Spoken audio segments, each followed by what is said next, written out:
Bonjour à tous, dites-moi, c'est quoi l'analyse quantitative? Pour y répondre, je vais vous donner les premiers éléments de réponse dans une petite définition très simple. Et ensuite, je vais vous donner quelques éléments clés de l'analyse quantitative. Pour bien enfoncer le clou, je vais vous donner aussi quelques outils et des exemples de l'analyse quantitative. On fera un petit comparatif aussi avec les autres formes d'analyse existantes dans le trading. Et puis après tout ça, je pense qu'il va être temps de vous faire une petite conclusion et puis vous libérer.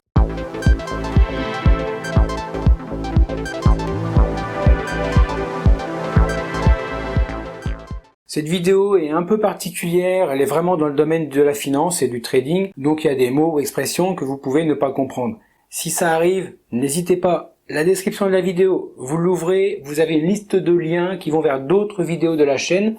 Allez-y, c'est pour vous, et n'oubliez pas, c'est gratuit. L'analyse quantitative, qui est également connue sous le nom de modélisation quantitative, est une méthode d'analyse qui utilise des techniques mathématiques, statistiques et informatiques pour évaluer les actifs financiers. Elle se base généralement sur des données chiffrées et historiques pour identifier des modèles, des relations et des tendances qui peuvent aider à prendre des décisions de trading.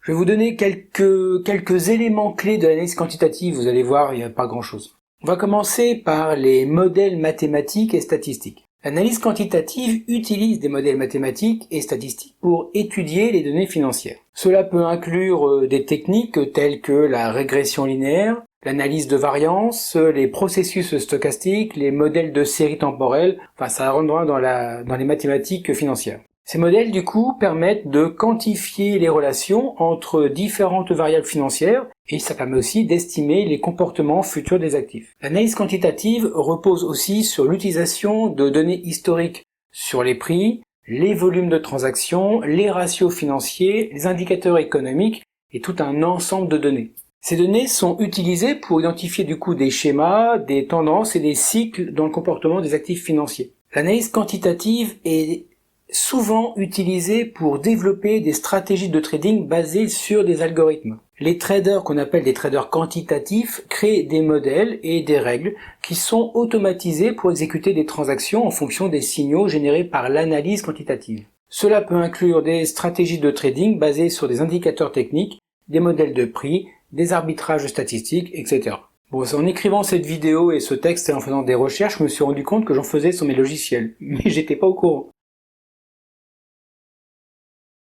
Donc on va commencer par le backtesting. L'analyse quantitative permet de tester la performance historique d'une stratégie de trading en utilisant des données passées. Les traders quantitatifs utilisent des outils informatiques et des logiciels spécifiques pour rétro-tester leur stratégie et évaluer leur rentabilité potentielle. Là, j'ouvre une parenthèse, les résultats passés ne prévoient pas les résultats futurs. Les marchés ont une vie qui évolue et rien n'est écrit dans le futur. Je ferme la parenthèse. L'analyse quantitative peut être aussi utilisée pour développer des modèles de valorisation pour les actions, les options, les obligations et d'autres actifs financiers. Ces modèles aident à estimer la valeur intrinsèque d'un actif et à identifier les opportunités de trading. L'analyse quantitative peut être aussi utilisée pour identifier des opportunités d'arbitrage, où un actif par exemple est acheté et vendu simultanément sur différents marchés ou instruments financiers pour profiter des écarts de prix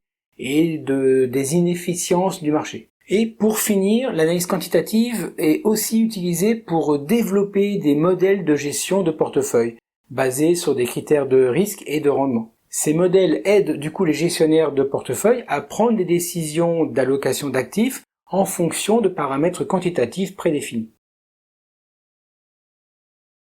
Là, je vais vous comparer cette analyse quantitative avec d'autres formes d'analyse. Vous allez voir un peu les écarts. Regardons la différence avec l'analyse fondamentale. Contrairement à l'analyse quantitative qui se concentre sur l'analyse des données chiffrées, l'analyse fondamentale se concentre sur les facteurs économiques, financiers et fondamentaux qui influencent la valeur intrinsèque d'un actif. L'analyse fondamentale utilise des informations telles que les états financiers des entreprises, les nouvelles économiques, les événements politiques, etc. pour évaluer la valeur d'un actif. On peut comparer aussi avec l'analyse technique. L'analyse technique, elle se concentre sur l'étude des graphiques et des modèles de prix passés pour prédire les mouvements futurs des prix. Elle utilise des indicateurs techniques, des tendances, des niveaux de support et de résistance pour prendre des décisions de trading. L'analyse quantitative, quant à elle, peut également utiliser des indicateurs techniques, mais elle se base principalement sur des modèles mathématiques et statistiques pour générer des signaux de trading.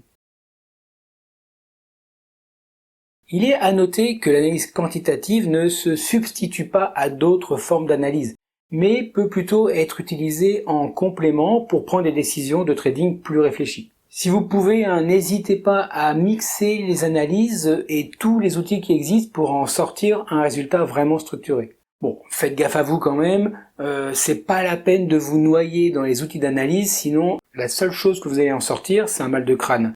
C'est pas nécessaire. Voilà, je crois avoir tout dit pour l'analyse quantitative. Ouais, je crois avoir tout dit. Donc maintenant, c'est simple. Le pouce, parce que j'ai bien travaillé.